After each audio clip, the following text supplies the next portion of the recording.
17절 동안 로마서 1장 13절에서 17절 말씀, 제가 한 절, 여러분들이 한 절, 교도하시고 17절 교독하겠습니다.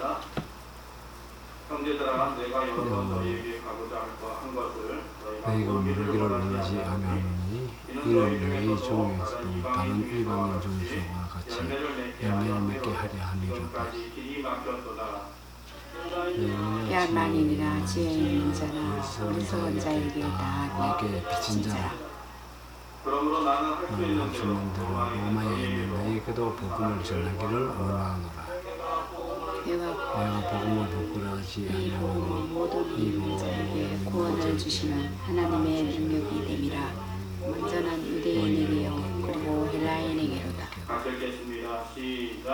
복음에는 하나님의 의가 나타나서 믿음으로 믿음에 이르게 하나니 기록된 바 오직 의인은 믿음으로 말미암아 살리라 같으니라. 아멘. 자리 앉으시겠습니다. 아멘. 사랑의 주 하나님 아버지, 은혜와 사랑을 감사합니다. 예수 이름이 능력입니다. 복음이 능력입니다. 예수님 이름이 있는 곳에 구원의 은총과 치료와 회복과 원수까지도 사랑하는 그 놀라운 하나됨의 은혜가 있는 줄로 믿습니다. 그 복음의 능력이 개인에게, 가정에, 또 교회, 나라와 민족과 열방에 회복되어지기를 원합니다. 그 간종을 붙잡아 주시옵시고 오로지 하나님께서 주신 은혜의 말씀을 성령을 통하여 증거하게 하옵소서. 공간을 초월하여 동일하게 역사하실 것을 믿사올 때에 예수님 이름으로 기도드립니다. 아멘. 예, 가정에서는 가족과 함께 여기 몇 번 계신 스태프들은 좌우 앞뒤로 우리 고백하겠습니다. 사랑합니다. 사랑합니다. 사랑합니다. 사랑합니다.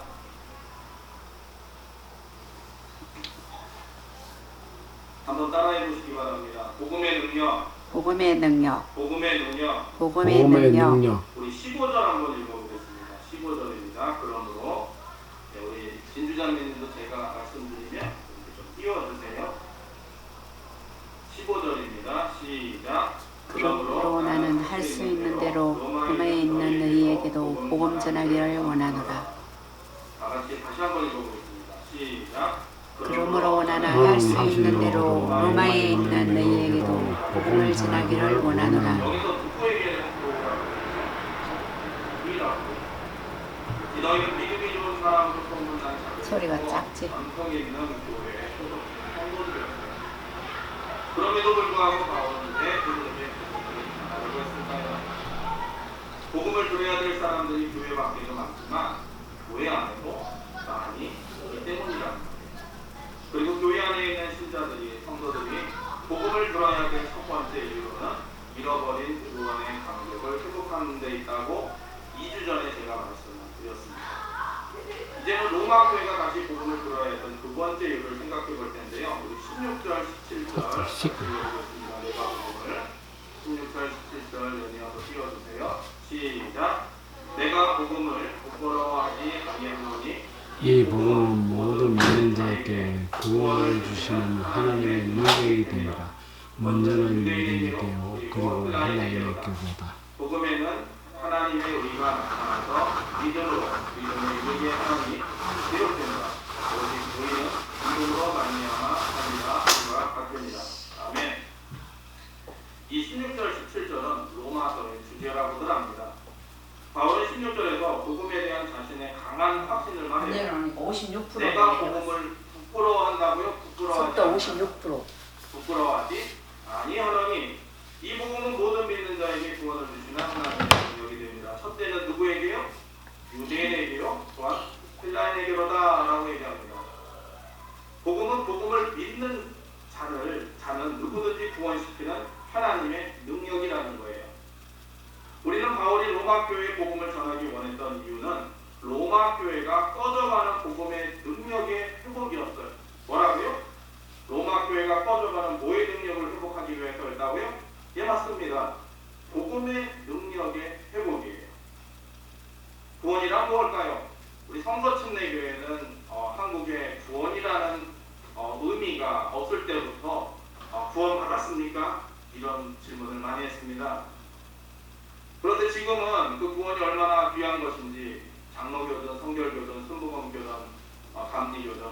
구원에 관한 관심들이 많고 땡겼어. 구원에 대한 책들이 이제는 우리 성서 침례 괜찮지? 교육도 많고 또 그것에 대해서 귀를 기울입니다. 구원 받으셨습니까? 이렇게 물으면 되게 받았다고 대답해요. 그런 분들에게 구원이 뭔데요? 라고 물으면 무조건 천국 가는 거지 라고 말합니다. 틀린 건 아니에요. 그럼 구원이 무엇입니까? 우리 17절 다시 한번 읽어보겠습니다.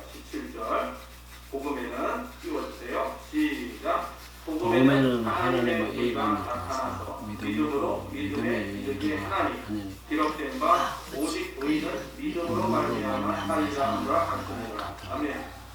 17절을 보면 구원이라는 말과 똑같은 의미로 사용되는 말이 나와요. 복음에는 하나님의 뭐가 나타나서요? 의가 나타나서라고 해요. 하나님의 의와 구원은 같은 뜻이에요. 여기서 하나님의 복음에는 하나님의 의가 나타나서를 복음에는 무엇이 나타나서요? 구원이 나타나서라는 말로 해도 됩니다. 구원이 무엇이냐라는 얘기를 할 때는 하나님의 의에 대한 말을 해야 돼요. 무엇이냐고 설명할 때는 뭐라고요? 하나님의 의에 대해서 말해야 된다. 하나님의 의는 율법과 대조가 됩니다. 선한 행위를 가지고 의롭다고 인정을 받는 것과 대조되는 율법과 반대입니다. 오직 누구를 믿음으로요? 예수 그리스도를 믿음으로 인정받는 특별한 의를 말합니다. 선한 행위가 있어야 하나님께 의롭다고 인정받을 수 있다는 생각을 하는 이들에게 17절은 이렇게 얘기하는 거예요. 아니야! 예수만 믿으면 내가 그것을 너의 의로 인정하기로 했어 라고 말씀하는 거예요. 믿음만 가지고 뭐만 가지면요? 믿음만 가지면 의로운 것이 아무것도 없는 자를 하나님께서 의롭다고 하시는 겁니다. 사람의 지혜로 이해하기 어려운 거죠. 그래서 구원이 무엇이냐 하면 예수 믿어서, 누굴 믿어서요?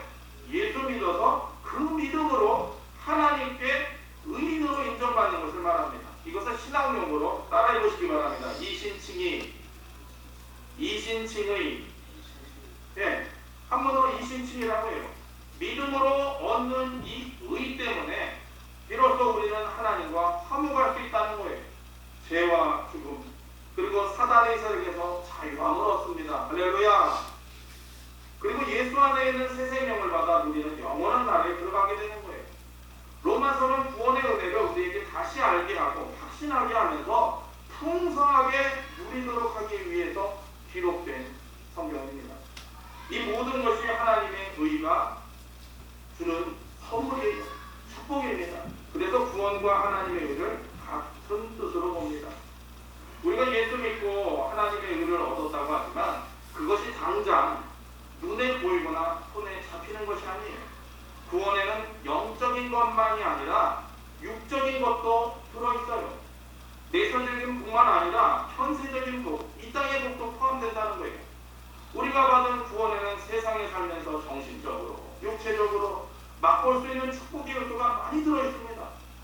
우리가 알다시피 죄가 세상에 들어오면서 영혼이 부패하게 됩니다. 사람은 정신적인 혼란과 육체적인 질병으로 고통받았어요.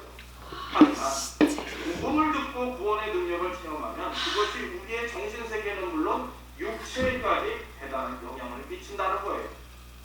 불안해하던 사람이 평안을 누리게 되고 고독해하던 사람이 주님과 더불어 동행함으로써 고독을 잊게 되는 거예요.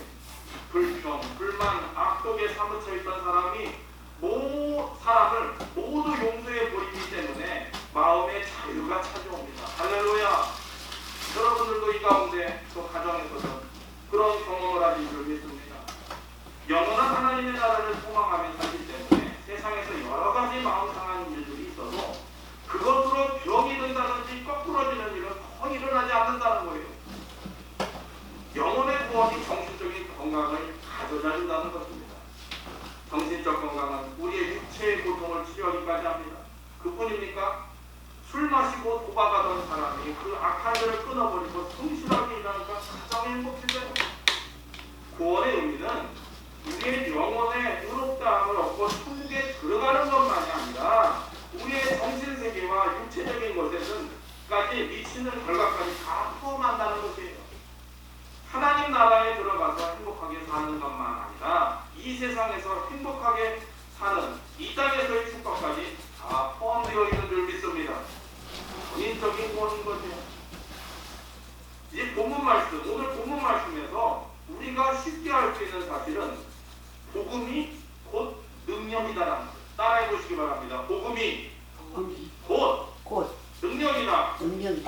번이요. 복음이 복음이 곧 능력이라. 능력이다. 능력이 복음은 예수 그리스도의 이름을 말합니다.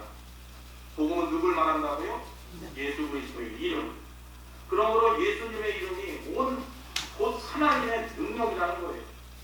복음이 처음으로 예루살렘에 요란하게 하던 당시 베드로가 안전뱅이를 당하여 큰 소리로 한 말을 기억해보세요. 사도행전 3장 6절에 이렇게 얘기합니다. 은과 금은 내게 없거니와 내게 있는 것으로 내게 주노니 곧 나사렛 예수 그리스도의 이름으로 하라. 할렐루야. 예수 그리스도의 이름, 그 이름 하나가 굉장한 능력을 가지고 있어서 그 이름 앞에서는 귀신도 떠나가고 마귀도 쫓겨갑니다. 그 이름 앞에서는 병마가 도망가고 그 이름 앞에서는 죄가 나타납니다. 아멘. 그리고 복음은 예수 그리스도의 십자가를 의미합니다. 바울은 고린도에서 선교 활동을 할 때 자신은 예수 그리스도와 그의 십자가에 못 박힌 것만 알고 전하기로 결심했다는 말을 합니다. 고린도전서 2장 2절에요. 예수의 십자가가 하나님의 능력이 되기 때문이에요. 예수의 부활도 마찬가지입니다. 베드로가 예수님의 부활을 하셨다는 메시지를 증거하자 예루살렘에서 당장 3,000명이 회개하는 대역사가 일어나는 거예요. 어떤 분들은 그래요.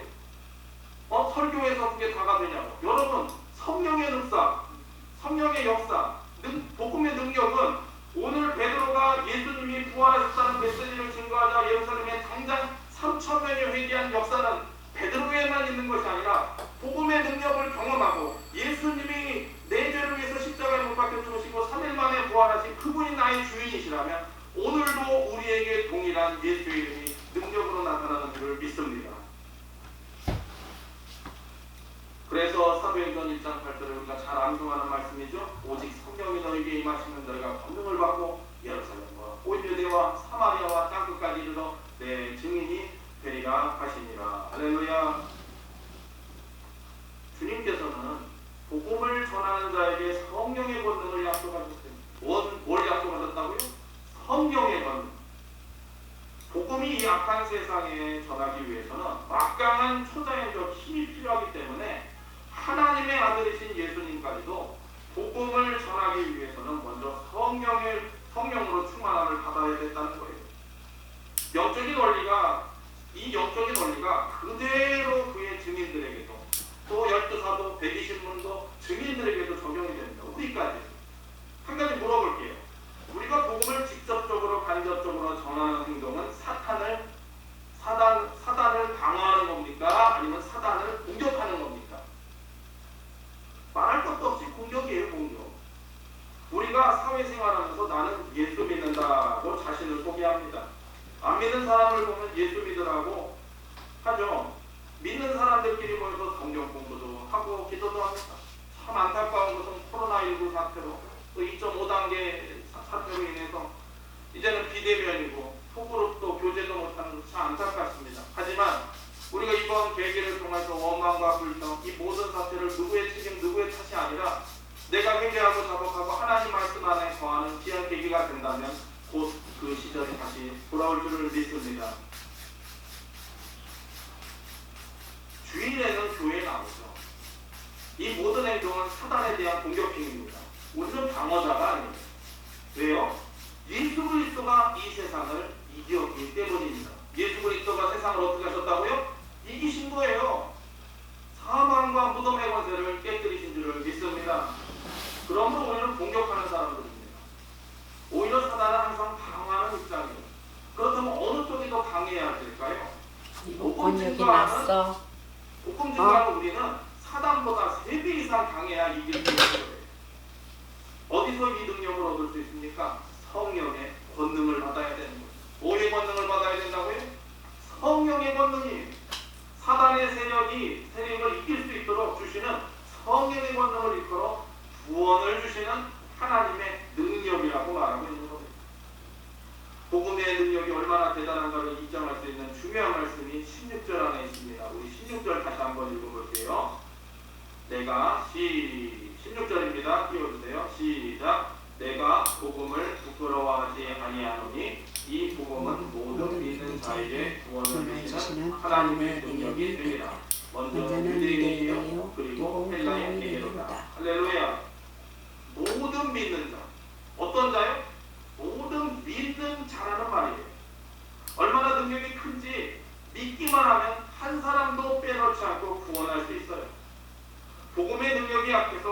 못하고 놓쳐버리는 사람은 한 사람도 없다는 겁니다. 첫째는 유대인에게로 또는 헬라인에게로 따라하는 말은 말로 덧붙여서 증거합니다. 유대인에게만 구원하는 것이 아니라는 거예요. 헬라인까지 구원한다는 말은 믿는 사람이면, 어떤 사람이요?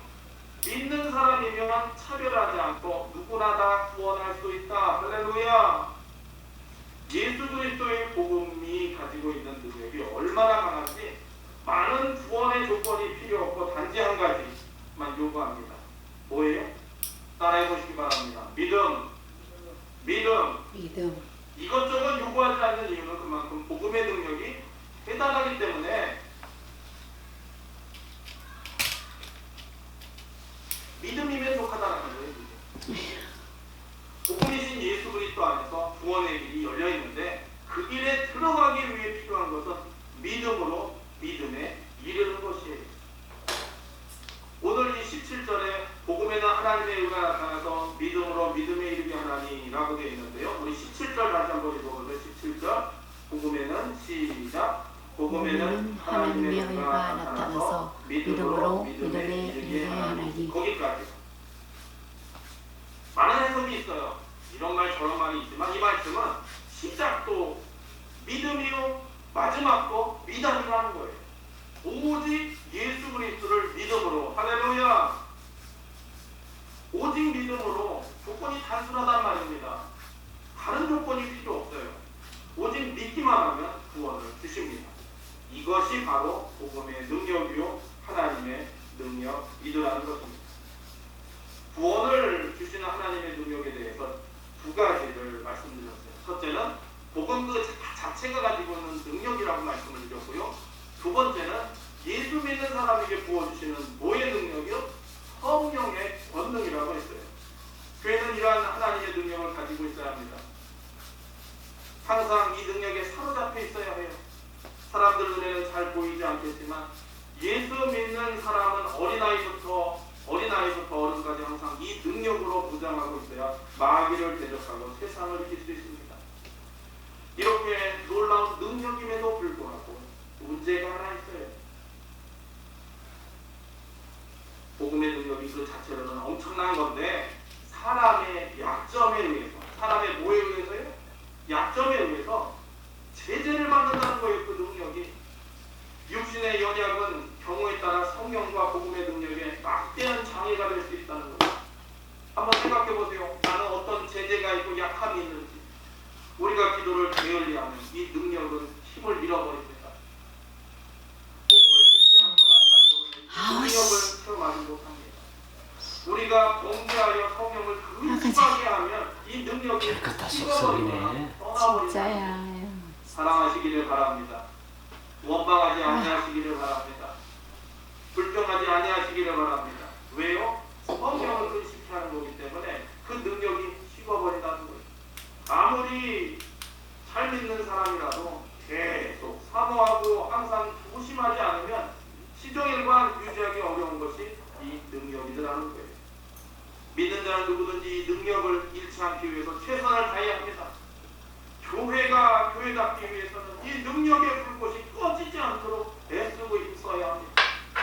그리고 그에 대한 실천으로 복음을 자주 선포하는 교회, 자주 듣고 확신하는 교회가 되어야 된다는 거예요.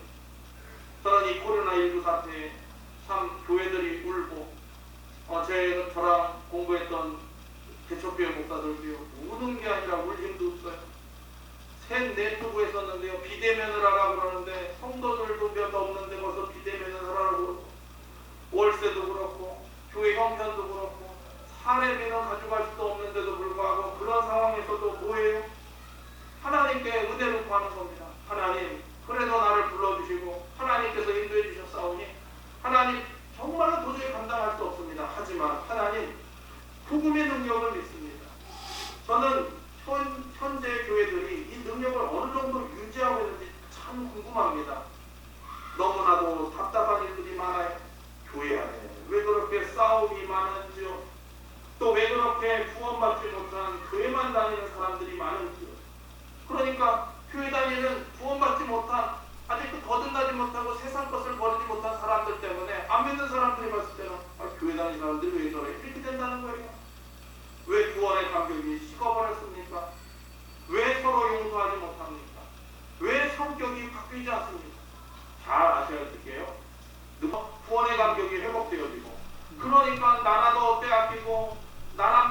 쓰고 내 이름도 내 글씨를 못 쓰고 했었는데요. 그 믿음이 폭발되어지고 복음의 능력이 되어지니까 순교자적 정신으로 핏뿌림의 역사가 일어나니까 놀랍게도요. 사십분 지났나 보다. 오늘날 정말로 전 세계가 코로나19를 통해서 한국말고는 믿을 수 없어. 우리나라가 백신을 지금 못 만들어요. 현재 당시에는, 초기에는. 그러나 이 백신을 어떻게 공급하고 어떻게 양산을 시킬 거야 되는 거에 대해서는요, 한국밖에 믿을 수 없다는 거예요. 미국도 못 믿겠고 중국도 못 믿겠고 러시아도 못 믿겠는데 한국은 정말로 방역 조치를 잘하고 있기 때문에 한국을 통해서, 그러니까 지금 코로나19를 통해서 전 세계에서 가장 수혜를 받는 나라는 대한민국이다라는 거예요. 그러나 그것이 세계 경제학자들이나 미래학자들이지만 신학자들과 목회적인 측면에서는요, 하나님의 복음이 능력을 회복하려고 하는 몸부림이 있어요. 지금도 하나님 누구 잘못입니다, 어느 교회의 잘못입니다, 인연간의 잘못입니다가 아니라 하나님 제 잘못입니다. 제가 기도하지 못했습니다. 제가 제 가정을 위해서 기도하지 못하고 내가 교회를 위해서 기도하지 못하고 믿지 못하는 내 주변의 가족과 환경들을 위해서 기도하지 못하는 겁니다. 내가 위정자들을 위해서, 기업을 위해서 앞으로 지금 현재 잘 살고 있으니까 더 잘 살겠지 하는 그런 생각으로 살다 보니까 내가 하나님 앞에 범죄를 저질렀고 복음의 능력을 상실했어야 닿습니다 하면서 그 복음의 능력이 또 회복되어지는 놀라운 기회가 지금 코로나19 사태인 줄을 여러분 믿으시기를 바랍니다. 주일이면 골목이 터져라고 예배에 나오는 신자들이 많이 살고 있다는 지금 이 사회 상황을 한번 보세요. 정치계에서 활동하는 기독교인들이 있습니다.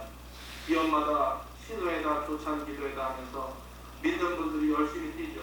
그런데 거기에 얼마만큼 능력이 나타나고 있는지 잘 모르겠습니다. 목회자는 목회자대로 겉모양만 거룩해 보이지 경건의 능력, 복음의 능력을 잃어가고 있지 않나 저부터 회개합니다.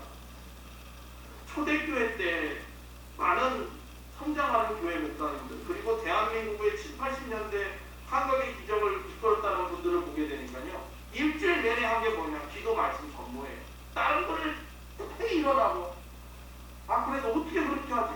그런데요, 요즘 제가 느끼는 게 뭔지 아세요? 진짜 답답하지만 어쩔 수 없이 하나님 앞에, 말씀 앞에, 목회자임에도 불구하고 말씀 앞에 말씀을 파고 말씀 때문에 하나님 어떻게 해야 됩니까? 성도들 일주일에 한 번 이 하나님의 비대면 영상 예배를 통해서라도 어떻게 하면 하나님의 복음의 능력이 저들에게 좀 경험될 수 있겠습니까? 하고 말씀에 빠지니까요. 네가, 제가 선교에도 말씀드렸죠.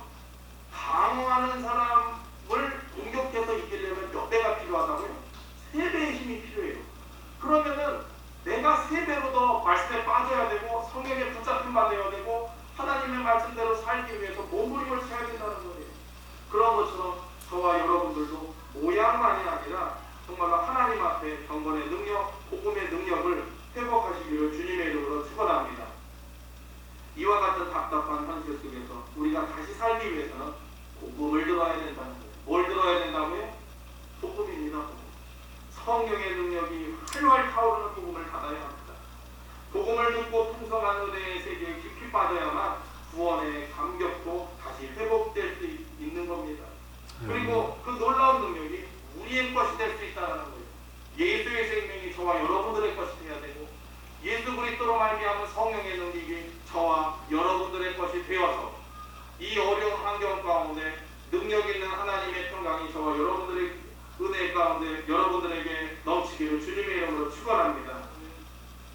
그 능력을 내 것으로 만들기 위해서는 예수 그리스도를, 누구를요?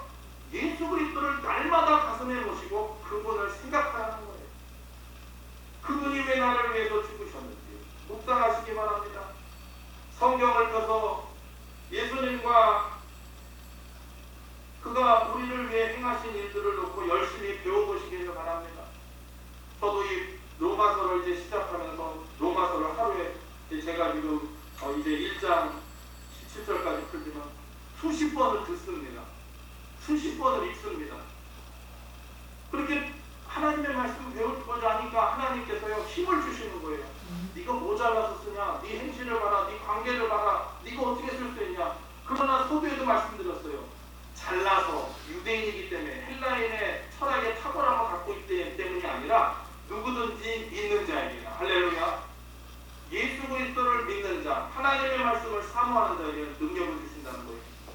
그분의 십자가 앞에 나아가 무릎을 꿇고 피 묻은 그의 발을 끌어안는 시간을 여러분 가지시기를 바랍니다. 부활의 영광이 오늘에 찬란하게 뻗치던 그 동산에 올라가서 나이들을 자유케 하신 예수 그리스도를 바라보시면서 가슴이 터져라 소리치고 싶은 그 경지로 한번 찾아 들어가 보시기를 바랍니다. 여러분 코로나 시대에 우리가 교회 못 오지만 여러분 처소에서 얼마나 하나님 앞에 목 놓아 울어보셨어요? 얼마나 가정에서 여러분 이 어려운 환경을 하나님 극복하게 해주십시오 하고 찬송을 해보셨습니까? 얼마나 가족과 함께 기도해 보셨습니까? 저부터 회개합니다. 그것이 복음을 듣는 겁니다. 이와 같이 복음을 들을 때에 우리는 잃어버린 계속 우연히 또 능력, 남잖아, 빼는 복음의 거. 능력, 성령의 능력을 다시 회복할 수 있다는 것입니다. 마지막으로 로마 교회가 복음을 들어야 했던 세 번째 이유는 그들이 하나님이 기뻐하시는 열매를 맺기 위해서 복음을 다시 들어야 했다는 거예요. 우리 13절 한번 읽어보겠습니다. 오늘 13절 형제들아 띄워주세요. 시작. 형제들아 내가 여러분에게 가고자 한 것은 모르기를 원하지 아니하노니 이는 너희 중에서도 다른 이방인 중에서와 같이 열매를 맺게 하려 하는데 지금까지 막혔도다. 여기서 전도란 열매란 전도의 열매를 말합니다. 로마 교회가 복음을 다시 듣고 구원의 감격과 하나님의 능력을 되찾으면 그 순간부터 폭발이 일어나지 않겠습니까? 먼저 믿은 성도들이 다시 한번 깨어나면 가는 곳마다 화면에 전적 올라갔던 데가 됐구나. 그 결과 당연히 전도의 열매를 풍성히 거두는 새로운 전기를 맡기는 거예요. 이게 먹어서 세계를 복음하기 위해서는 무엇보다 너무 식어서. 로마가 그리스도에게로 돌아와야 했던 겁니다. 이것이 바울의 확신이었어요. 세계사를 보면요, 이 바울의 꿈이 이루어진 것을 볼 수가 있습니다. 이 로마서를 써서 보낸 3년 4년 후 바울은 죄인의 신분으로 로마에 도착합니다. 뭔 신분으로요? 죄인의 신분으로 도착을 해요. 그때가 주후 62년 초 정도가 되는데 그 후 그는 로마에 3년 가까이 머물면서 감옥에서 지내기도 하고 풀려나기도 하면서 계속 복음을 전합니다. 물론 바울은 혼자만 하는 것이 아니죠. 베드로도 그곳에 있었어요. 그런데 참 놀라운 것은 그 당시 로마 교회가 거두게 된 전도의 열매, 네로 황제의 칼날에 바울의 순교를 하던 64년 초, 그가 로마에 간 지 3, 4년이 지나서 로마 시내에는 예수 믿는 사람들이 너무 많아진 거예요. 어떤 역사가의 기록을 보면 네로 황제가 핍박을 시작해서 바울을 칼로 죽이고 베드로를 십자가에 거꾸로 매달고 예수 믿는 자들을 처참하게 죽일 당시에 로마 시에는 유대인으로서 예수 믿는 사람만도 2만 명이 넘었어요. 몇 명이요? 지금은 전 세계 60억 인구, 70억 인구를 생각하니까 2만 명이 별거 아닌 것 같죠? 그때 당시 인구 대비를 보게 되면 유대인으로서 예수 믿는 사람이 2만 명이라는 거 엄청난 겁니다. 유대인 아닌 사람 중에 예수 믿는 숫자는 또 얼마나 많았겠어요? 정확한 기록은 없지만 역사가들이 그들의 기록에 사용한 거대한 군중이라는 표현을 보면 그 수가 대단했던 것이 틀림없습니다. 우리가 아는 바로는 예수를 믿는다고 경기장에 끌려간 성도들은 미친 개의 밥이 되었고요. 십자가에 못 박혀 죽임을 당하고 짐승의 가죽에 돌격을 말려 톱밥으로 잘림을 당합니다.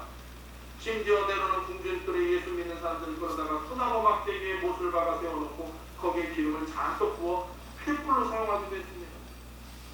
네로는 마차를 몰고 돌아다니면서 내가 만든 예술 작품을 보라고 발광을 했습니다. 당시 순교자의 수가 얼마였는지 역사가들도 모릅니다. 당시 로마 교인들이 숨어 살던 카타콤은 너무 넓어 그 속에 숨을 수 있는 수가 100만이 넘는다는 주장을 한 학자도 있습니다. 그만큼 예수 믿는 사람들이 많이 생겼다는 말이에요. 그것은 바울이 로마 교회에 거두고 싶어한 열매였어요. 어떻게 로마 교회가 그와 같은 넘치는 열매를 거둘 수 있었을까? 그들이 그처럼 향기로운 순교의 제사를 하나님 앞에 드릴 수 있었던 이유는 복음을 다시 듣고, 뭘 다시 듣고요? 복음을 다시 듣고 구원의 감격과 능력을 회복했기 때문이라는 거예요. 오늘 우리도 그렇게 되기를 간절히 축원합니다.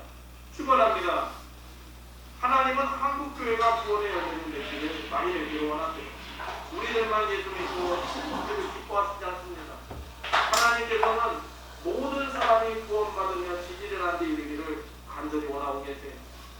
하나님은 아무리 약한 자들이라 할지라도 멸망하는 것을 원치 않는다고 분명히 말씀하고 계십니다. 그렇다면 우리는 어떻게 해야 되느냐? 무엇보다 먼저 복음을 다시 듣고 구원의 감격, 복음의 능력을 하루속히 회복해야 된다는 거예요. 시편 51편 12절에도 보면 다윗의 강구한 것처럼 구원의 즐거움이 회복되기를 저와 여러분들이 간절히 소망해야 될 줄을 믿습니다. 제 인생에서 신세연이라는 학생의 이름은 굉장히 특별합니다. 첫 제가 주일학교를 맡았는데 교사가 돼가지고 이제 구원의 감격 기쁨을 가지고 하는데 이 아이가 장난꾸러기예요. 아니 신일고등학교 영어 선생님 그리고 간호사 엄마를 둔 이 진짜 아이인데 교회를 나오면요 이 장의자 밑에서 나 잡아봐라고 예배 시간에 조용히 파고들어 뒤까지 가요. 처음에는 그냥 놨던 매 시간마다 그러니까 저 밑으로 들어가다가 난 처음 들어갔고요. 그렇게 하고 교회 오는 아이들 예전에 그 저기 선배였던 그 전도사님한테 예주원은 까불었다고 그렇게 까불으니까 그냥 꼰대를 보여줬나봐요. 근데 너무하셨지. 맨날 벗어놓고 그랬는데 편지도 다 그래가지고 교회 오는 애들 입구에서 놓으지 마. 여기는 나만 오는 데야. 그렇게 그냥 했더니요. 그런데 한 달도 있겠다. 그래 보면. 하나님 그래 보면 이렇게 난감한 애를 어메. 보내주셔서 이렇게 난감하게 하십니까? 그런데 저는 저를 사랑하신 예수님 저도 이 아이를 사랑하겠습니다. 사랑으로 해주고 먹을 것 떡볶이 사주고 뿐만 아니라 만나면 너 구원받았니? 예수님이 너의 생명이 되니?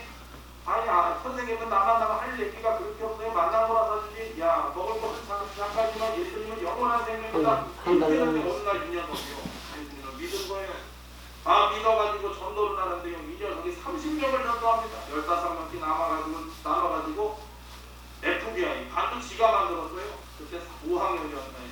5학년인가 6학년이었는데 FBI KGB 해가지고 두 반을 만들어가지고 전도를 해서 저희 반 애들만 30명이에요. 한 칸을 다 앉았어요. 주일날.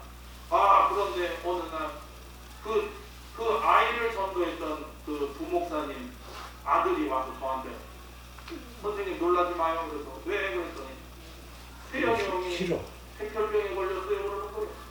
하늘이 좋아한 거예요. 너 장난하지 마. 이래서 맨날 선생님한테 이상하고 진짜요? 막 그러는 거예요. 그래가지고 하나님한테 하나님 한 영혼이 복음의 능력을 깨닫고 어린 녀석이 15명씩 두 반을 만들어가지고 이렇게 하는데 하나님 이게 뭡니까? 마지막 이제 예배를 드려달라고 또 엄마 아빠가 신일고등학교 다니면서도 교회를 안 나와요. 엄마가 신일고등학교 영어 선생님이었어요. 거기 채플이 있거든요.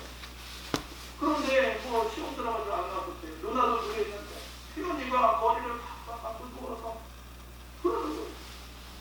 내가 내 한 목숨 버릴 수 있다면 우리 엄마 아빠 누나들 예수님 믿고 천국 갈 수 있다면 내 한 몸은 죽는 거 나는 죽어도 천국 가니까 상관없다고.